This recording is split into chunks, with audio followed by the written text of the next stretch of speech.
Et oui, c'est donc un nouveau format pour cette compétition, la 34e depuis sa création en 1988. On va tout de suite rejoindre Arihoe Afana du côté de Moorea. Bonsoir Arihoe. Le format de la compétition a changé. Quelles conséquences pour les rameurs ?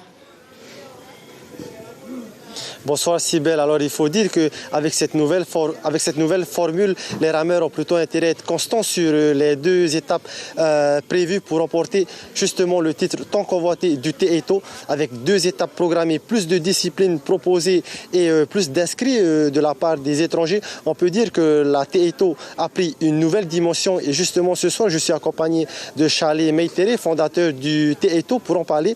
Alors Charlie Yorana, dites-nous déjà, pourquoi avoir proposé un nouveau format de compétition et qu'est-ce qui change pour les rameurs?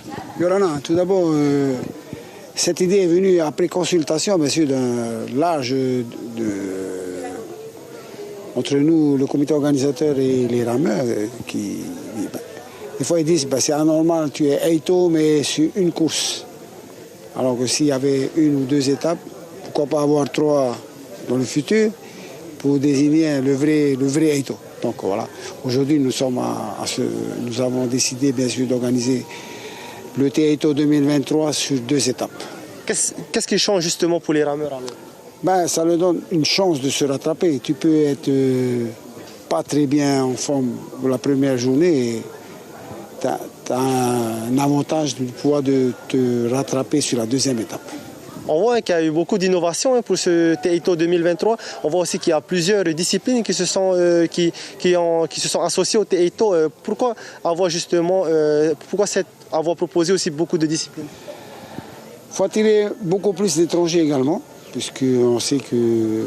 D'ailleurs, il y a un événement qui se passe tous les ans dans l'Oregon, donc la gorge d'Anwin, qui réunit...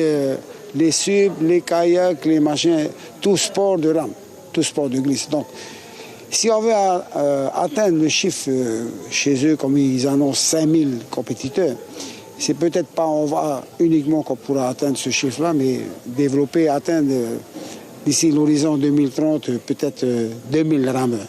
C'est le souhait, puisqu'aujourd'hui, le Teito réussit à rassembler 1000 compétiteurs sur le week-end. Donc l'objectif 2030, ce sera de 2000. Alors raconte-nous un peu, tu nous racontais une petite anecdote du Teito depuis sa création. Alors elle a quand même une petite histoire. On dit qu'elle a été délocalisée, elle a été emmenée à Moorea, mais on peut dire qu'aujourd'hui le Teito elle est présente partout dans le monde. Oui, alors là, on peut prendre ça pour une anecdote, mais ce jour-là, après la 15e édition du Teito, on reçoit un appel de Radio Bleu de l'époque, de Marina. Et il y avait une voyante en direct. Et il dit, justement, ça tombe bien, on va parler du Teito et peut-être du futur du Teito. Et bien sûr, elle a regardé nos mains, elle a dit, ah, mais mon vieux, vous êtes chanceux, le Teito va voyager dans le monde. Nous on se demandait, mais comment on va voyager voilà. C'était en 92, 2009. La première étape internationale a été créée par Lara Collins, qui est actuellement président de la Fédération internationale de vent. Le Teito s'est installé en Nouvelle-Zélande et après, ça a été en Nouvelle-Calédonie, ça a été en Cook Islands, ça a été en Italie, ça a été en France. Et aujourd'hui, Brésil, Pérou, Chili, Japon.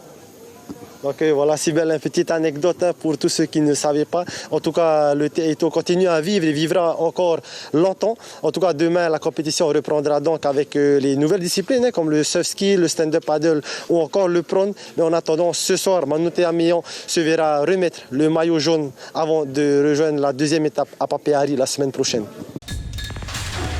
L'information en continu sur Polynésie la première, Internet et réseaux sociaux.